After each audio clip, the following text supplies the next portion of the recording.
சாந்தி. என்னோட இனிமையான பரிவாரத்துக்கு வணக்கம். இன்றைக்கி நம்ம பாப் தாதா என்ன சொல்ல போகிறாங்க அப்படின்னா, ஏன் பாபா குழந்தையா ஆகியும் சில பேர் மாறாமையே அப்படியே இருக்காங்க, ஏன் இந்த மாதிரி மோசமாக நடந்துக்கிறாங்க? இதுக்காக தான் இன்றைக்கி பாப் தாதா சொல்ல போகிறாங்க. பிராமணர்கள் சீரீஸில் பிராமணன் என்றாலே யதார்த்த திருஷ்டி உடையவங்க. பாப் தாதா சொல்கிறாங்க, இப்போ தில்வாலா பாபாவிற்கு எது பிடிக்குமோ அதே தான் குழந்தைகள் எண்ணம், சொல் மற்றும் செயலில் கொண்டு வரணும். இப்போ யதார்த்தம் என்ற கண்ணாடியை அணிஞ்சு தன்னை மற்றும் பாபாவை மட்டும் நீங்கள் பார்க்கணும். ரெண்டாவதாக இருக்கிறவங்க இல்லை மூன்றாவது நபரை அவங்க என்ன செய்கிறாங்க என்பதை பார்க்க மாட்டாங்க. யார்? யதார்த்த கண்ணாடி அணிஞ்சவங்க. இப்போ நம்ம பாபா குழந்தைய ஆகியிருக்கிறோம் அப்படின்னா நம்ம பாபா கிட்டேருந்து என்ன அடையணுமோ அதை அடையணும். ப்ளஸ் நம்மளுக்குள்ளே இருக்கக்கூடிய அந்த விகாரங்கள், நம்மளுக்குள்ளே இருக்கக்கூடிய அந்த பழைய சமஸ்காரங்கள், இதை சரி செய்யணுமே தவிர மற்றவங்கள நம்ம சரி செய்கிறது நம்மளோட வேலை கிடையாது. அதான் பாபா சொன்னது என்னென்னா, எல்லாருமே அவங்களோட பங்கை நடிச்சிட்ருக்காங்க, அவங்களோட பார்ட்டை பண்ணிகிட்ருக்காங்க. ஆனால் நீங்கள் இப்போது சுய மாற்றம் செய்யணுமே தவிர மற்றவங்கள மாற்றுறது கிடையாது. மற்றவங்க என்ன பண்ணிகிட்ருக்காங்க, அவங்க ஏன் இப்படி இருக்காங்க அப்படி இருக்காங்கன்றதை பற்றி யோசிக்கிறது என்பது நம்மளோட வேலையே கிடையாது. இதுக்கு பேர் பரதர்ஷன். பாபா நமக்கு என்ன சொல்லியிருக்காங்கன்னா, சுய தரிசனம் தான் நீங்கள் பண்ணணும். உங்களை மட்டும்தான் நீங்கள் பார்க்கணும். அது யார் பார்ப்பாங்கன்னா, யதார்த்தமான கண்ணாடி அணிஞ்சவங்க தான் அப்படி பார்க்க முடியும். தன்னை மட்டும்தான் பார்க்கணும். நம்ம எவ்வளோக்கு தூய்மையாகியிருக்கோம், நம்ம என்னென்ன குறைகள் நம்மக்கிட்ட இருக்குது, இதை பரிசோதனை பண்ணணும். மற்றவங்கக்கிட்ட இந்த குறை இருக்குது, மற்றவங்க இதெல்லாம் ஏன் இன்னும் சரி செய்யலை, அதை சரி செய்யணும் அப்படின்றது நம்ம வேலையே கிடையாது. பாப்தாதா சொல்கிறாங்க, நான் தான் மாறணும் என்ற ஈடுபாட்டில் சதா இருக்கிறவங்க தான் அந்த யதார்த்த கண்ணாடியை அணிஞ்சவங்க. மற்றவங்க மாறினா நானும் மாறுவேன். 80% நான் மாறுறேன், 20% அவங்க மாறணும் அப்படின்னு நான் நினைக்கவே மாட்டாங்க. அந்த அளவுக்கு அவங்க மற்றவர்களை பார்க்கவே மாட்டாங்க.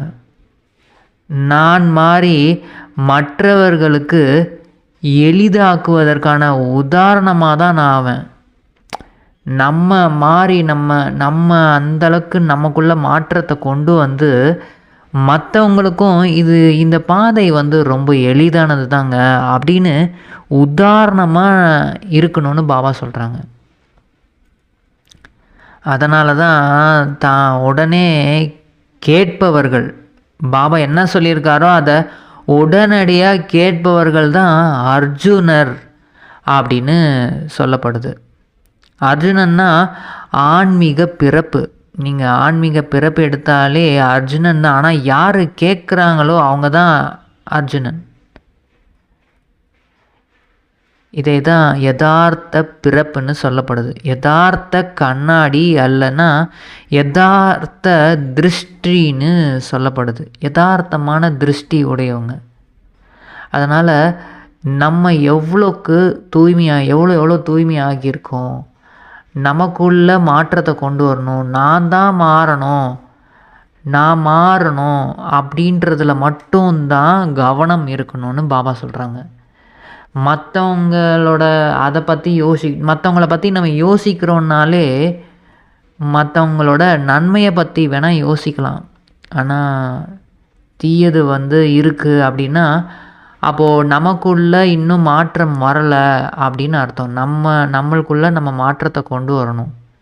சுய மாற்றம் மட்டும்தான் உலக நன்மைக்கு ஏற்படுமே தவிர, மற்றவங்கள மாற்றிக்கிட்டே இருக்கிறது, மற்றவங்க வந்து இப்போ வேணால் மாறாமல் இருக்கலாம், இப்போ வேணால் அவங்கக்கிட்ட ஏதாவது அவகுணங்கள் இருக்கலாம்.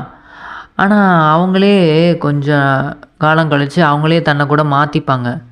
ஆனால் நம்ம மற்றவங்களோட அவகுணங்களை பார்த்துக்கிட்டே இருந்தோம் அப்படின்னா, நம்ம வந்து நம்மளோட முயற்சியிலேருந்து நின்றுவோம். நம்ம முயற்சி பண்ணாமல் நம்மக்கிட்ட இருக்கக்கூடிய அந்த குறைகள் வந்து நீங்காமல் அப்படியே இருந்துரும். அவங்க ஒரு டைம் காலத்துக்கு அப்புறமேட்டு அவங்க கூட மாறி முதல் நம்பரில் போயிடலாம். ஆனால் நம்ம வந்து மற்றவங்கள பார்த்துக்கிட்டே மற்றவங்கள சேஞ்ச் பண்ணிக்கிட்டே இருந்தோம்னா, நம்ம தான் வந்து நம்மளோட குறைகள் வந்து நீங்காமல் நம்ம கடைசியில் வந்து பாபா வந்து நம்மளை கேட்பாங்க, நீ ஏன் மாறலை இன்னும்? ஸோ அந்த நம்ம எவ்வளோக்கு எவ்வளவோ மாறி இருக்கிறோமோ அந்தளவுக்கு தான் வந்து நமக்கு அந்த தூய்மையான அந்த பதவிகள் எல்லாமே அதில் தான் வந்து நிர்ணயிக்கப்படுது. ஸோ அதனால தான் பாபா வந்து இன்றைக்கி முரளியில் என்ன சொல்லியிருக்காங்க அப்படின்னு பார்ப்போம். 3/7/2025 பாபா வந்து என்ன சொல்கிறாங்கன்னா, இனிமையான குழந்தைகளே, இந்த எல்லைக்கு அப்பாற்பட்ட நாடகத்தில் நீங்கள் அதிசயமான நடிகர்களாக இருக்கீங்க. இது அனாதியான ஒரு நாடகம். இதில் கொஞ்சம் கூட மாற்றம் ஏற்படவே முடியாது. இங்கே என்னென்னலாம் நடந்துகிட்ருக்கோ இதெல்லாம் வந்து நிச்சயமாக நடக்கும். அவங்களோட பார்ட்டை பண்ணிகிட்ருக்காங்க. அதை அப்படியே நம்ம ஏற்றுக்கணும். கேள்வி கேட்குறாங்க, எந்த ஆழமான ரகசியத்தை புத்திவான்கள் தொலைநோக்கு பார்வை உள்ள குழந்தைகள் தான் புரிஞ்சு கொள்ள முடியும்? மூலவதனத்திலிருந்து பதில் என்ன சொல்கிறாங்கன்னா, மூலவதனத்திலிருந்து தொடங்கி முழு நாடகத்தின் முதல் இடை கடையின் ஆழமான ரகசியத்தை தொலைநோக்கு பார்வையுள்ள குழந்தைகள் புரிஞ்சுப்பாங்க. மூலவதனம், அது நம்மளோட வீடு. அங்கேருந்து இந்த முழு நாடகத்தின் முதல் இடை கடையின் ஆழமான ரகசியத்தை தொலைநோக்கு பார்வையுள்ள குழந்தைகள் தான் புரிஞ்சுக்க முடியும்னு பாபா சொல்கிறாங்க. இந்த நாடகத்தின் எல்லா ரகசியத்தையும் புரிஞ்சுக்க முடியும். ஆனால் அதற்கு வந்து தொலைநோக்கு பார்வை, ப்ராட் மைண்டட் வேணும் அப்படின்னு சொல்கிறாங்க. அதாவது விதை மற்றும் மரத்தின் அனைத்து ஞானமும் அவங்களோட புத்தியில் இருக்கும். இது வந்து எல்லைக்கு அப்பாற்பட்ட நாடகத்தில் சரீரம் என்ற இந்த ஆடையை அணிஞ்சு நம்ம நடிச்சிட்ருக்கோம். ஆத்மா தான் நடிக்குது. சத்தியுகத்தில் இருந்து தொடங்கி கலியுகம் வரை நடிக்கிறது ஆத்மா தான். எந்த நடிகரும் இடையில் அப்படியே திரும்பிலாம் போகவே முடியாது. பாடல் என்ன, நீ இரவை உறங்கி கழித்தாய் அப்படின்னு ஒரு பாட்டு. இந்த பாடலை குழந்தைங்கள் நீங்கள் கேட்டிருக்கீங்களா? ஏன்னா இப்போது இதில் ஏதோ ஒரு வார்த்தை சரியாக இருக்கும், இல்லைன்னா சிலது வந்து தவறாக கூட இருக்கும்.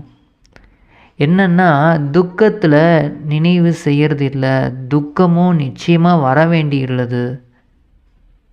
இப்போது வந்து எப்படி இருக்குது, துக்கம் ஏற்படும் போது தான் சுகத்தை கொடுப்பதுக்காக தந்தை வர வேண்டியதாக இருக்குது. இப்போது துக்கமான உலகம் இது. இப்போது நம்ம வந்து சுகதாமத்திற்கு படிச்சிட்ருக்குறோன்னு சுகத்தை கொடுக்கக்கூடிய அந்த தந்தை, இனிமேலும் இனிமையான அந்த தந்தையை நினைவு செய்யணும். இப்போ குழந்தைகள் நீங்கள் வந்து தெரிஞ்சுக்கிட்டீங்க, இனிமையான குழந்தைகள் நீங்கள் வந்து இது எல்லாத்தையும் தெரிஞ்சுக்கிட்டீங்க. இப்போது இது வந்து துக்கமான உலகம்தான். இந்த உலகத்திலேருந்து நம்ம சுகமான உலகத்துக்கு போயிட்டுருக்கோம். இதை ஏற்றுக்கணும். இதில் இந்த உலகத்தில் ஏன் இந்த மாதிரி நடக்குது, அந்த மாதிரி நடக்குது, அந்த மாதிரி கேள்வியே நமக்குள்ளே வரவே கூடாது. ஏன்னா இது வந்து அப்படிப்பட்ட உலகம், அப்படி தான் உலகம். அதை அப்படியே ஏற்றுக்கணும். இப்போது ஆனால் நம்ம சுகமாக இருக்கணும், இந்த டைமில் சுகமாக இருக்கணும்னா நம்ம சுகதாமத்துக்கு போக போகிறோன்ற அந்த குஷியிலேயே இருக்கணும். மற்றபடி இதில் வந்து ஏதாவது மாற்றம் கொண்டு வரணும் அப்படின்னெல்லாம் நம்ம நேரத்தை வீணாக்கக்கூடாது. முதல்ல வந்து இந்த முக்தி மற்றும் ஜீவன் முக்தி. அதாவது சாந்தி தாமம் வந்து வீடு. அங்கே நடிக்கிறதுக்கான விஷயம்லாம் எதுவுமே கிடையாது. ஏன்னா அங்கே ஆடை இருந்தால் தானே நடிக்க முடியும். ஒரு அலங்காரம் பண்ணி ட்ரெஸ் பண்ணிவிட்டு அப்புறம் தானே நடிகர்களே நடிக்கிறாங்க. அந்த மாதிரி இந்த சரீரமே அங்கே இருக்காது. அப்போது அங்கே நடிக்க வேண்டிய அவசியமே இல்லை. அங்கே யாருமே நடிக்கிறதே கிடையாது. நடிப்பு மேடையில் தான் நடிக்கிறோம். இது ஏன்னா நடிப்பு மேடை. இது இந்த உலகமே அப்படி தான். எல்லைக்குட்பட்ட மற்றும் எல்லைக்கு அப்பாற்பட்டதுன்னு இருக்குது. நடிப்பு மேடையில் நடிக்கப்படுகிறது. அதனால் இதோட முதல் இடை கடையோட ரகசியத்தை தந்தையை தவிர வேறு யாருமே புரிய வைக்கவே முடியாது. உண்மையில் இந்த யாத்திரை அல்லது யுத்தம் என்ற வார்த்தைகள்லாம் இப்போது உங்களுக்கு புரிஞ்சுக்கிட்டீங்க நீங்கள். மற்றபடி ஆனால் உண்மையாக இதில் வந்து யுத்தத்துக்கான விஷயமே கிடையாது. இது வந்து யாத்திரை, அவ்வளோதான். இது வந்து நீங்கள் நினைக்கிறீங்க, பாபாவை நினைவின் மூலமாக நினச்சிட்ருக்கீங்க. ஏன்னா நம்ம எதை பற்றி நினைக்கிறோமோ அதோட அந்த சக்திகளை நம்ம ஈர்த்துக்கிட்டே இருக்கோம். இந்த உலகத்தை நினச்சாலும் சரி, யாரை பற்றியாவது அவங்க அப்படி இருக்காங்க இப்படி இருக்காங்கன்னு நினச்சாலும் சரி, அவங்களோட வைப்ரேஷன் நம்ம ஈர்த்துருவோம். ஆனால் பாபாவோட நினைவுலையும் சுகதாமத்தை நினைச்சோன்னா சுகமாக இருப்போம், தூய்மையாகும்.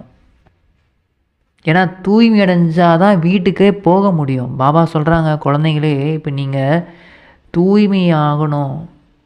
ஏன்னா தூய்மையற்றவர்கள் அங்கே போகவே முடியாது. அதனால தான் அப்பா சொல்கிறது என்னென்னா, தன்னை ஆத்மானு நல்லபடியாக புரிஞ்சுக்கோங்க. ஆத்மாக்காலாகிய எனக்குள்ளே தான் முழு சக்கரத்தின் நடிப்பு இருக்குது. இப்போது அந்த நடிப்பு முடிஞ்சிருச்சு. இப்போது அந்த நாடகமே முடிஞ்சு போச்சு. இப்போது வீட்டுக்கு கிளம்பி போகணும். பாபா வந்து எளிமையான வழி கொடுக்குறாரு. நீங்கள் வந்து வீட்டுக்கு திரும்பி போகணுன்னா நீங்கள் வந்து தூய்மையாகணும். தூய்மையாகணுன்னா பாபாவை மட்டும்தான் நினைக்கணும். மற்றபடி வேறு யாரையும் நினைக்கக்கூடாது. நான் மற்றும் பாபா. மற்றபடி நீங்கள் இங்கே அமர்ந்திருக்கலாம். இப்போ எங்கேயாவது வெளியில் கிளம்பி போனாலும் போகலாம். ஏதாவது பண்ணணுமா பண்ணலாம். நீ என்ன வேணால் செய்யலாம்.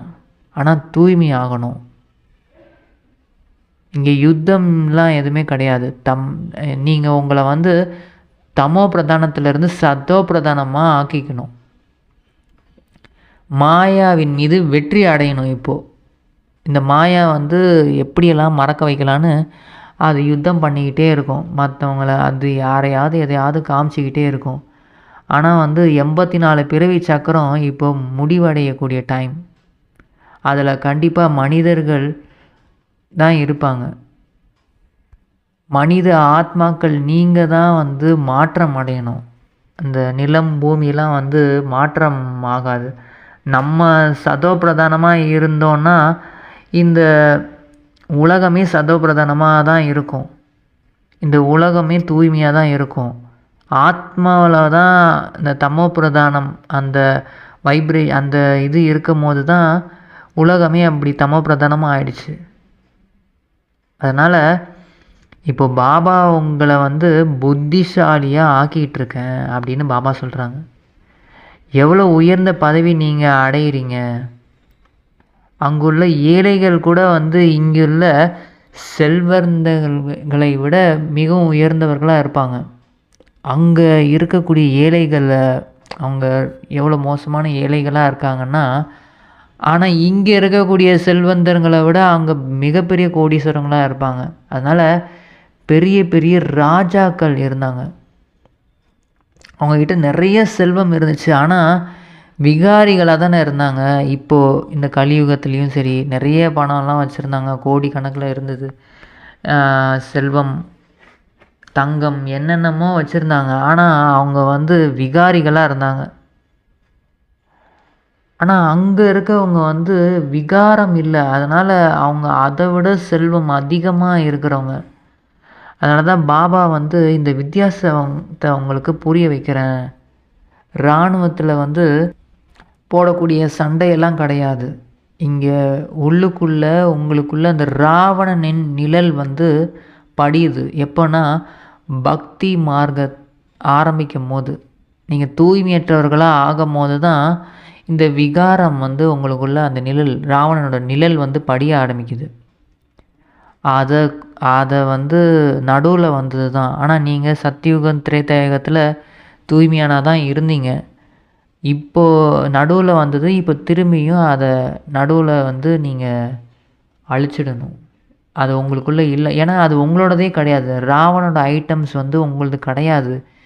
ஆத்மாக்கள் நீங்கள் எல்லாருமே தூய்மையானவர்கள் தான். இப்போது நீங்கள் புரிஞ்சுக்கிட்டீங்க இல்லையா, இது உங்களோட ஐட்டம் கிடையாது. அப்போது இந்த விகாரங்களை நீங்கள் பயன்படுத்தக்கூடாது. மற்றவங்களது யாரதும் நம்ம பயன்படுத்த மாட்டோம் இல்லையா. அதனால் பாபா சொல்கிறாங்க, குழந்தைகளாகிய நீங்கள் வந்து விசால பார்வை உள்ளவர்களாக ஆகியிருக்கீங்க இப்போது. மேலும் மூலவதனத்தில் தொடங்கி முழு நாடக சக்கரம் வரை உங்களோட புத்தியில் இப்போ பதிவாகியிருக்கு, நினைவு இருக்குது. அதனால் இது வந்து நாடகம் தான், எல்லைக்கு அப்பாற்பட்ட ஒரு நாடகம். அந்த நாடகத்தில் வந்து யாருக்காவது உடம்பு சரியில்லை அப்படின்னா வந்து வேறு யாராவது வந்து நடிப்பாங்க. ஆனால் இங்கே வந்து அப்படிலாம் கிடையாது. யார் நடித்தாங்களோ, யார் நடிக்க போகிறாங்களோ அவங்க அப்படியே அது எல்லாமே அவங்க தான் வந்து பாட்டு பண்ணி ஆகணும். ஸோ இதில் வந்து மாற்றம் வந்து உங்களுக்குள்ளே வரணும். இந்த சரீரம் வந்து ஒரு ஆடை. இதை அணிஞ்சால் தான் வந்து பல ரூபங்கள் எடுத்து நடிக்க முடியும். பேர், ரூபம், தேசம், லட்சணங்கள் எல்லாமே இந்த நடிப்பில் வரும்போது தான் எல்லாமே இருக்குது. ஸோ நடிகர்களுக்கு தம் பாத்திரத்தை பற்றி இன்னமும் நிறைய பேருக்கு தெரியாமையே இருக்காங்க. தந்தை தான் உங்களுக்கு குழந்தைங்க எல்லாத்துக்கும் இப்போது இதோட ரகசியம்லாம் புரிய வைக்கிறேன். ஆனால் நீங்களும் இப்போது வந்து புரிய வைங்க மற்றவங்களுக்கும். ஏன்னா இதை வந்து நல்லபடியாக நம்ம புரிஞ்சுக்கிட்டு இதை வந்து புத்தியில் பதிவாக்குனா தான் நம்மளோட சிந்தனைகள் அது வீணான விஷயங்கள்லேருந்து அது ஸ்டாப் ஆகும். இந்த ட்ராமா, இந்த நடிகர்கள் இவங்க ஏன் அப்படி நடிக்கிறாங்கன்றதெல்லாம் பார்க்குறத விட்டுட்டு நம்ம இப்போது நட்சத்திரம் மாதிரி இருக்கும். நம்ம ஏன்னா பரந்தாமத்தில் அது பரந்தாமம் நம்ம வீடு வந்து எப்படி இருக்குன்னா ஒரு மரம். இது வந்து மனித இனத்தோட மரம். அதாவது ஒரு மரத்தை வந்து தலைகீழாக இருந்தால் எப்படி இருக்குமோ அந்த மாதிரி இந்த ஏன்னா ஆத்மாக்கள் அந்த மாதிரி சின்ன சின்னதாக அப்படி புள்ளியாக இருக்கிற மாதிரி தூரத்துலேருந்து பார்த்தா அப்படி தெரிகிற மாதிரி இருக்கும். ஆனால் நேரடியாக உண்மையாக பார்க்கும்போது அது எல்லாமே பெருசாக தான் இருக்குது அப்படின்னு பாபா சொல்கிறாங்க. அதனால் நம்ம வந்து அந்த உலகத்துக்கு, அந்த பரந்தாமத்துக்கு இப்போ நம்ம போகணும். அதுக்கு வந்து நம்ம முழுமையான தூய்மையாகணும். இல்லைனா வந்து அடி வாங்கி அதாவது தண்டனைகள் அனுபவிச்சு தான் வந்து அங்கே போக முடியும். எப்படி அங்கே போய் தான் ஆகணும். ஆனால் தூய்மையாகிட்டு ஈஸியாக போகிறது தானே நல்லது. அதனால் பாபா சொல்கிறாங்க,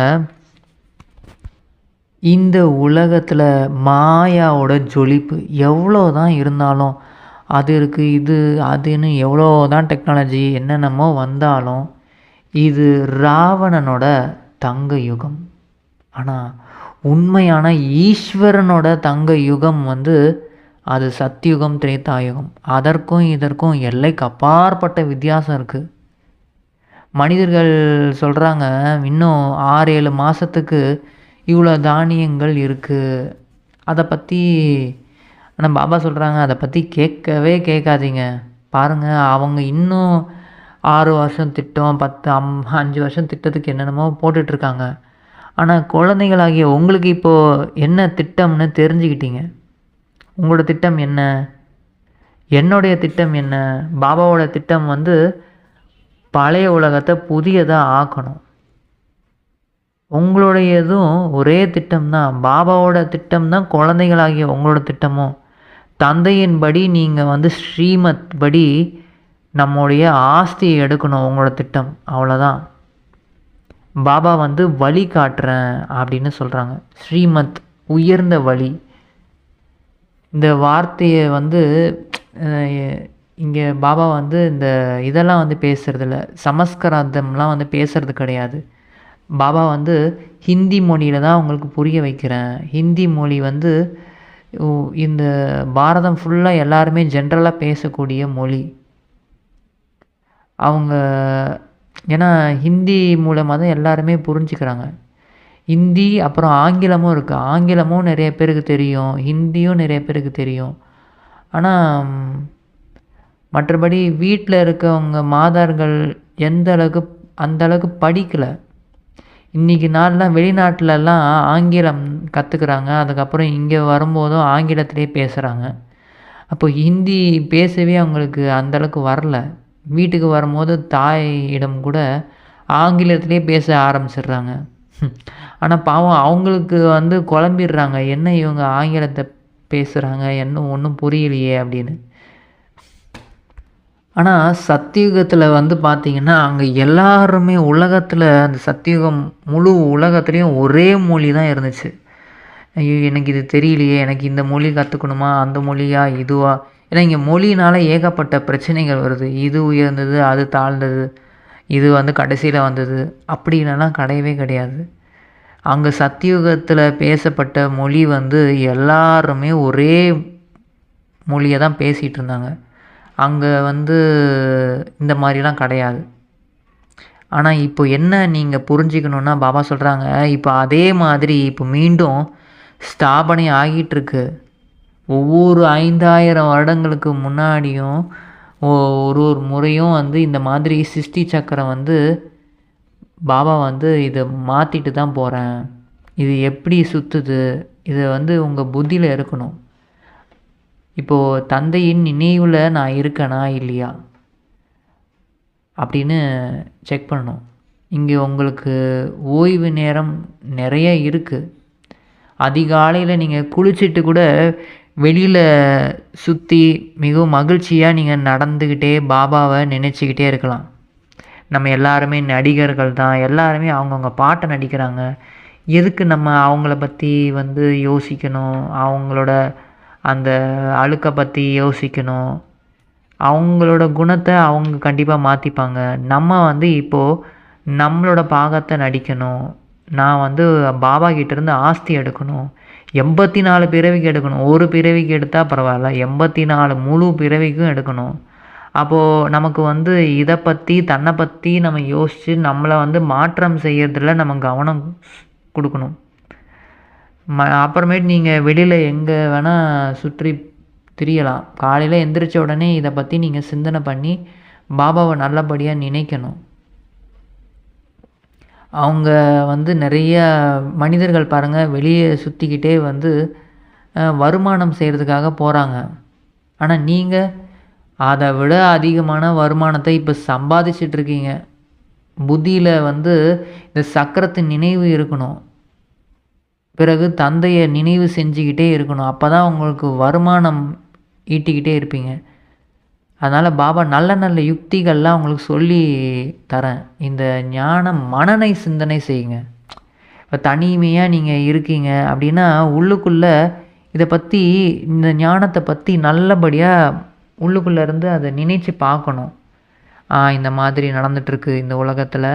ஆனால் நம்ம வந்து இப்போது சதோப்பிரதானம் ஆகணும். நான் ஆத்மா, நான் பரந்தாமத்திலேருந்து இங்கே வந்து நடிச்சிட்ருக்கேன். ஆனால் இப்போ மீண்டும் தூய்மை ஆகணும். சத்தியுகத்தில் எவ்வளோ பிறவி எடுப்போம், திரேதாயுகத்தில் இவ்வளோ பிறவி, இந்த மாதிரி எல்லா விஷயத்தை பற்றி அப்படியே யோசிச்சுக்கிட்டே இருக்கணும். மனசுக்குள்ளே அது என்ன தான் தெரிஞ்சிருக்கு, எல்லாமே தெரியுமே எங்களுக்கு, இதை பற்றி நாங்கள் எப்படி எதுக்காக யோசிக்கணும் அப்படின்னா, இதை பற்றி நல்லபடியாக சிந்தனை பண்ணிக்கிட்டே இருந்தால் தான் இந்த மாயா பிரச்சனை பண்ணாமல் இருக்கும். இதை பற்றி யார் சிந்தனை பண்ணாமல் இருக்காங்களோ அவங்கள வந்து மாயா கஷ்டப்படுத்துகிறத நீங்கள் பார்க்குவீங்க. உங்களையும் வந்து யார் நீங்களே யோசிக்காமல் இருந்தீங்கன்னா உங்களையும் கஷ்டப்படுத்தும். ஸோ அதனால் பாபா சொல்கிறாங்க, நம்ம எப்படி இந்த சக்கரத்தை சுற்றி வந்தோம் அப்படின்னு உள்ளுக்குள்ளே சிந்தனை செய்யுங்க. சத்தியுகத்தில் இவ்வளோ பிறவி இருக்குது, அப்புறம் கீழே இறங்கி இப்படி வரோம், அப்புறம் இப்போ நம்ம சதோ பிரதானம் ஆகணும். ஏன்னா உங்களுக்கு இப்போ மிகவும் லாபம் ஏற்படணும். இப்போ நீங்கள் பாபாவோட குழந்தையா ஆகியிருக்கீங்கன்னா, இப்போ தான் உங்களுக்கு உண்மையான லாபமே. இவ்வளோ நாளா நஷ்டம் தான் ஏற்பட்டுட்டு இருந்தது. இப்போ கணவன், மனைவி 2 பேரும் சேர்ந்து இருந்தா கூட, நீங்க தனித்தனியா தான் ஒருத்தர் வந்து பதவி அடைய போறீங்க. முயற்சி ஒவ்வொருத்தரும் தனித்தனியா தான் பண்ணணும். அதனால நீங்க தனிமையில சென்று மிகவும் மகிழ்ச்சி இருக்கு. உங்களுக்கு தனிமையில இருக்கும்போது. ஏன்னா ஒருத்தர் ஒண்ணாவே இருந்தீங்கன்னா, புத்தி இங்கும் அங்கும் போய்க்கிட்டே இருக்கும். ஒரு இதுவாவே இருக்காது. அதனால நீங்க அ எப்பயுமே ஒண்ணா இருக்காம, நீங்க வந்து என்ன பண்ணுங்க, ஒரு தனிமையா ஒரு பூங்கால கூட போய் இருக்கலாம். உட்காந்து அங்க போய் நீங்க வந்து நினைச்சு பார்க்கலாம். இந்த மாதிரி பாபாவோட ஞானத்த வந்து நினைச்சு பார்த்துட்டே இருக்கலாம். இப்போது இன்ஜினியரா இருக்காங்கன்னு வச்சுக்கோங்க. அவங்க வந்து இங்கே போகலாமா, இங்கே பாலம் கட்டலாமா, இதை செய்யலாமா, அதை செய்யலாமான்னு அப்படின்னு சிந்தனை செஞ்சுக்கிட்டே இருப்பாங்க. புத்தியில் பிளான் வந்துக்கிட்டே இருக்கும். ஆனால் நீங்கள் கூட வந்து அதே மாதிரி வீட்டிலயே இருந்தாலும் புத்தியில் அந்த பக்கமாக பாபாவோட ஈடுபாட்டில் இருக்கணும். இந்த பழக்கத்தை நீங்கள் வச்சுக்கணும். நீங்கள் எந்த காரியம் பண்ணாலும், எதை பண்ணாலும் பாபாவோட நினைவு எனக்கு இருக்கா? என்னோடய சிந்தனைகள்லாம் எப்படி இருக்குது? மற்றவங்கள பற்றி சிந்தனை பண்ணுறேனா? என்ன யோசிச்சுட்ருக்கேன்? அப்போது வேறு ஏதாவது யோசனைகள் இருந்ததுன்னா உடனடியாக ஞானத்தில் பாபா என்ன சொல்லியிருக்காரோ அதை சிந்தனை பண்ணி பார்க்கணும். அப்புறம் நீங்கள் வந்து சிந்தனையும் செஞ்சுக்கிட்டே இருக்கணும். படிக்கவும் செய்யணும். நீங்கள் உங்களுக்கு என்னென்ன தொழில் இருக்கோ அதையும் நீங்கள் செய்யணும். இங்கே வந்து முதியவர்கள், இளைஞர்கள் அப்படிலாம் கிடையாது. குழந்தைகள் எல்லாருமே தூய்மை அடையணும். நீங்கள் வந்து எவ்வளோ தூய்மை ஆகியிருக்கீங்களோ அதுக்கேற்ற மாதிரி தான் பதவியே உங்களுக்கு கிடைக்கும். மற்றவங்க தூய்மை அடையலையே, அவங்க இன்னும் தூய்மையாகாமல் இருக்காங்களே, அவங்களுக்கு என்ன தூய்மை ஆகியிருக்காங்களோ அதுக்கான பதவி அவங்களுக்கு கிடைக்கும். ஆனால் வந்து மற்றவங்கள பார்த்து நம்ம வந்து நின்றக்கூடாது. அதுக்கு தான் பாபா வந்து சொல்கிறாங்க, நீங்கள் வந்து யார் எப்படி இருந்தாலும் உங்களுக்குள்ளே இதை நீங்கள் பண்ணிக்கிட்டே இருங்க. உள்நோக்கு முகமாக ஆகணும். நீ ஏன்னா பல ஜென்மமாக ஈஸ்வரனை நினச்சி பக்தி செஞ்சுக்கிட்டே இருந்தீங்க. ஆனால் யார் நல்ல பக்தி செஞ்சாங்களோ அவங்களுக்கு தான் இந்த ஆழமான ரகசியம்லாம் நல்லபடியாக பதியும். அவங்க வந்து புரிஞ்சுக்கிட்டு இப்போது ஒழுங்காக வந்து அந்த நினைவில் கவனம் செலுத்துவாங்க. யுக்தியை உருவாக்குவாங்க.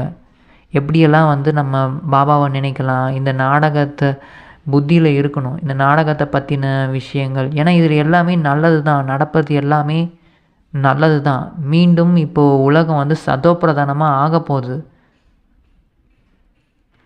இந்த பெரிய பெரிய மனிதர்களோட வரலாற்றெல்லாம் பார்த்திங்கன்னா அவங்க எழுதுவாங்க. அன்றைக்கி என்னென்ன பண்ணாங்க, காலையில் எந்திரிச்சு நைட்டு வரைக்கும் என்னென்ன பண்ணாங்களோ அதெல்லாம் எழுதுகிறாங்க இல்லையா? அந்த மாதிரி நீங்களும் எழுதலாம். பிரம்ம பாபா கூட வந்து அவரை பற்றி என்னென்ன பண்ணார், எத்தனை மணிக்கு எந்திரிச்சார், காலையில் எத்தனை மணிக்கு தூங்கினார், நைட்டு எத்தனை மணிக்கு தூங்கினார், இதெல்லாம் வந்து பிரம்ம பாபா கூட எழுதியிருக்காரு. நினச்சி அதை ஏன்னா மற்றவங்களும் படிப்பாங்க, அவங்களும் படித்து தெரிஞ்சுப்பாங்க. பாபா வந்து இந்த மாதிரிலாம் பண்ணியிருக்காரு, நம்மளும் இதே மாதிரி பின்பற்றணும் அப்படின்னு தெரிஞ்சுக்கிறதுக்காகவே பாபா வந்து நிறைய டைரிலாம் எழுதியிருக்காரு. அதனால் இனிமையான குழந்தைகளுக்கு இப்போ புரிய வைக்கிறது. இப்போ நீங்கள் வேகமாக முயற்சி செய்யணும். இப்போது வந்து ரொம்ப ஸ்லோவாக இன்னும் டைம் இருக்குது அப்படின்னெல்லாம் வந்து முயற்சி செய்யக்கூடாது. நீங்கள் நினச்சிங்களா அப்படியே உடனடியாக முயற்சி செய்ய ஆரம்பிச்சிருங்க. நினச்சி மட்டும் பார்த்துட்டு அதை முயற்சி செய்யாமல் விட்டுறக்கூடாது. அதனால் பாபா சொல்கிறாங்க, நீங்கள் உங்களோட சரீரத்தின் மீது எந்த ஒரு நம்பிக்கையும் கிடையாது. நான்லாம் வந்து ரொம்ப ஆரோக்கியமாக இருக்கேங்க, எவ்வளோ நாள் வேணால் இருக்க முடியும் அப்படின்னெல்லாம் வந்து நினச்சிடாதீங்க. எப்போ வேணால் என்ன வேணால் நடக்கலாம் இந்த ட்ராமாவில். உங்களோட மரணம் ரொம்ப எளிதாக சாதாரணமாக நடக்கணும் அப்படின்னா வந்து நீங்கள் வந்து முழுமையான முயற்சியில் ஈடுபடுங்க. இந்த புத்தி மூலமாக முயற்சி பண்ணுங்கள்.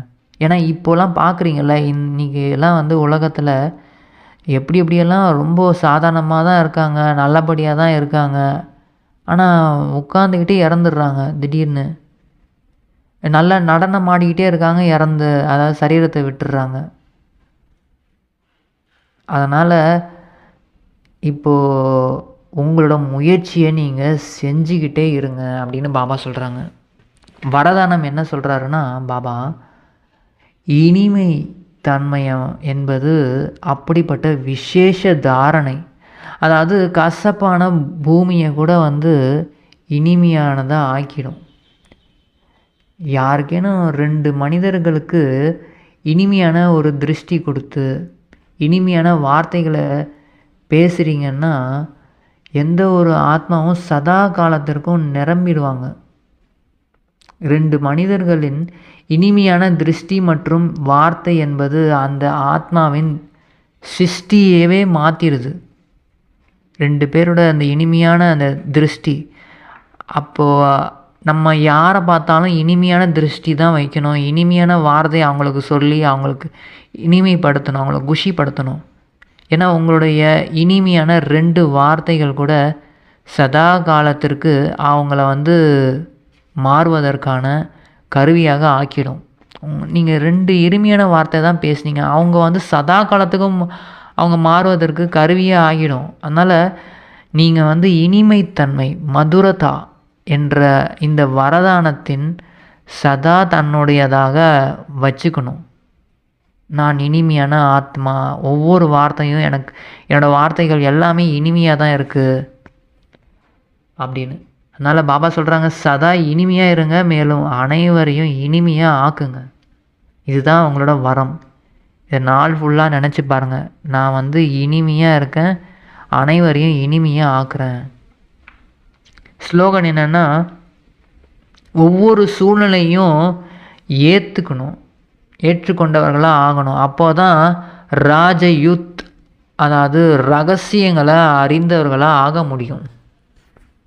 அவ்யக்த இஷாரா என்னென்னா, எப்போதும் அனைத்து எண்ணங்களின் இந்த நிறைய எண்ணங்கள் வந்துகிட்டே இருக்குன்னா அதை சாந்தப்படுத்தணும், சாந்தமாக்கணும், அமைதிப்படுத்தணும் அந்த எண்ணங்களை. ஒரே ஒரு தந்தை மற்றும் நான் மற்றும் ஒரு தந்தை, அவ்வளோதான். இந்த சந்திப்பினுடைய அனுபவத்தை சங்கல்பம் உங்களுக்கு இருந்துக்கிட்டே இருக்கணும். அப்போது சங்கல்பம் சக்தி உங்களுக்கு சேமிப்பு, மேலும் யோகாவும், அதாவது தந்தையை நினைக்கிறதும் சக்திசாலியாக ஆகும். இதற்கு தான் தனக்குள்ள அந்த ஏற்றுக்கொள்ளக்கூடிய சக்தி மற்றும் தாண்டி செல்லக்கூடிய சக்திகளை தாரணை செய்யணும். நீங்கள் எண்ணங்கள் மீது அதுக்கு முழுமையான கட்டுப்பாடு இருக்கணும். உங்களுக்குள்ள என்னென்னலாம் எண்ணங்கள் இருக்கோ அதை நீங்கள் கட்டுப்படுத்தணும். உங்களுக்கு அப்படியே சும்மா லேசாக அது பாட்டுக்கு யோசிச்சுட்டே இருக்குங்க அப்படின்னு அப்படி தளர்ந்த நிலையில் நீங்கள் இருக்கக்கூடாது. அப்படியே அசால்ட்டாக இருந்துடக்கூடாது. எண்ணங்களின் அந்த என்னென்ன மாதிரி எண்ணங்கள் இருக்குது அப்படின்றத அந்த கட்டுப்பாடு வேணும். ஏன்னா ஒரு நொடி உங்களோட அந்த எண்ணங்கள் தாண்டிருச்சு, கட்டுப்பாட்டை இழந்துருச்சுன்னா அது அதிகமாகிட்டே இருக்கும். அப்போது அப்படி அதிகமாகிட்டே இருக்குது அப்படின்னா உங்களுக்குள்ளே ஏற்றுக்கொள்ளக்கூடிய சக்தி பலவீனமாக இருக்குதுன்னு அர்த்தம். அதனால் ஏற்றுக்கொள்ளக்கூடிய சக்தியை நீங்கள் முழுமையாக நிரப்பிக்கணும். அப்போ தான் எண்ணங்களின் கட்டுப்பாடு உங்களுக்கு வரும். பாபாவுக்கு மிக மிக மிக நன்றி. எங்களுக்கு இந்த மகா வாக்கியங்களை சொல்லி எங்களை சுய தரிசன சக்கரதாரியாக எங்களை மாற்றிருக்கீங்க பாபா. ரொம்ப ரொம்ப ரொம்ப ரொம்ப நன்றி. ஓம் சாந்தி.